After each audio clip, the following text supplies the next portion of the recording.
Китаю щодо того, що вони не будуть підтримувати, не будуть брати участь в саміті миру.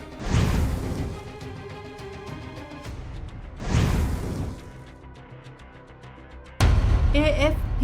และ AP รายงานว่าวโลดิมีร์ เซเลนสกี้ผู้นำยูเครนซึ่งเดินทางมาเข้าร่วมประชุมความมั่นคงแชงกรีลาไดอะล็อกที่สิงคโปร์ในสุดสัปดาห์นี้เพื่อพบหารือกับรัฐมนตรีกลาโหมชาติต่างๆในความพยายามที่จะเรียกร้องขอความช่วยเหลือด้านอาวุธเพิ่มเติม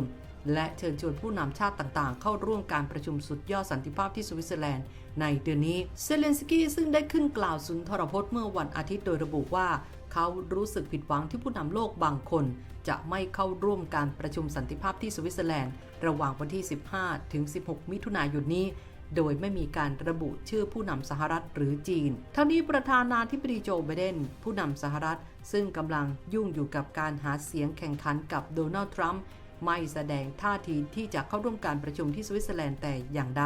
ขณะที่จีนซึ่งเป็นพันธมิตรของรัสเซีย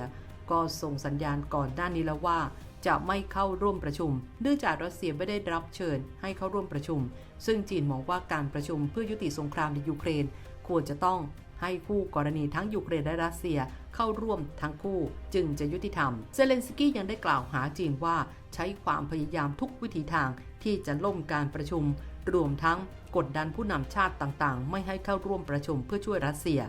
เขาย้ำว่าน่าเสียดายที่จีนซึ่งเป็นประเทศใหญ่และเป็นมหาอำนาจกำลังถูกรัสเซียโดยประธานาธิบดีปูตินใช้เป็นเครื่องมือสำหรับจีนเคยออกมายืนกรานว่าจะไม่เข้าข้างฝ่ายใดฝ่ายหนึ่งในสงครามระหว่างรัสเซียและยูเครนซึ่งถือเป็นจุดยืนที่ถูกสหรัฐตั้งคำถามมากขึ้นเรื่อยๆโดยเฉพาะอย่างยิ่งรัฐบาลจีนถูกกล่าวหาว่าช่วยเหลือรัสเซียด้วยการส่งชิ้นส่วนประกอบสำหรับอาวุธนอกจากนี้จีนยังถูกมองว่าได้ดำเนินการช่วยพยุงเศรษฐกิจรัสเซียด้วยการซื้อน้ำมันและก๊าซจำนวนมหาศาลเพื่อช่วยรัสเซียลดผลกระทบจากการคว่ำบาตรของชาติตะวันตกด้านกระทรวงการต่างประเทศของจีนก็ได้ประกาศเมื่อวันศุกร์ว่า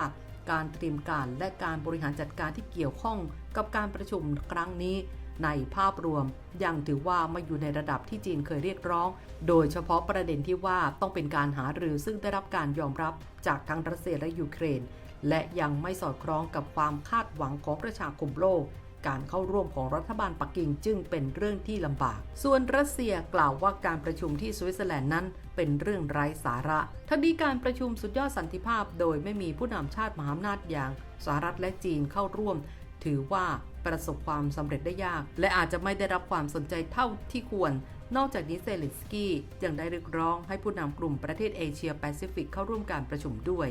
เซเลนสกี้ยังได้พบหารือกับลอยด์ ออสตินรัฐมนตรีกลาโหมสหรัฐในการประชุมนอกรอบด้วยซึ่งหลังเสร็จสิ้นการหารือเซเลนสกี้ได้โพสต์ผ่าน X ว่าได้มีการพูดคุยกับออสตินเรื่องอาวุธที่ยูเครนต้องการรวมทั้งระบบป้องกันภัยทางอากาศและเครื่องบิน F-16 และเรื่องข้อตกลงด้านความมั่นคงระหว่างสหรัฐยูเครนก่อนหน้านี้ลอยด์ ออสตินรัฐมนตรีกลาโหมได้ออกมาเตือนเกี่ยวกับพฤติกรรมที่ก้าวร้าวของจีนในภูมิภาคอินโดแปซิฟิกและได้เน้นย้ำถึงความจำเป็นในการเจรจาเพื่อหลีกเลี่ยงความขัดแย้งเขาระบุในการกล่าวสุนทรพจน์ที่ประชุมแชงกรีลาไดอะล็อกว่า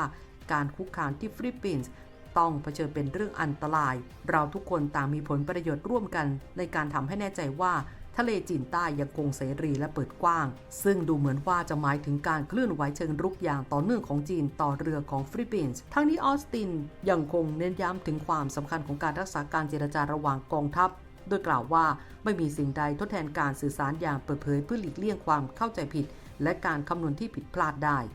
สหรัฐจะปลอดภัยได้ก็ต่อเมื่อเอเชียปลอดภัยเท่านั้นนั่นคือเหตุผลที่ว่าทำไม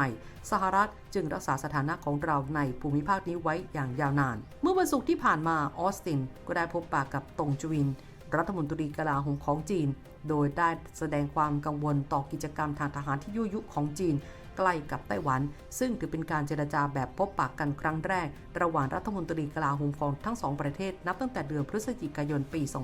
2565 มาร่วมสนับสนุนท็อปนิวส์นำเสนอความจริงได้แล้ววันนี้เพียงกดปุ่ม Super Thanks แล้วเลือกจำนวนเงินตามที่ต้องการได้เลยครับขอบคุณครับ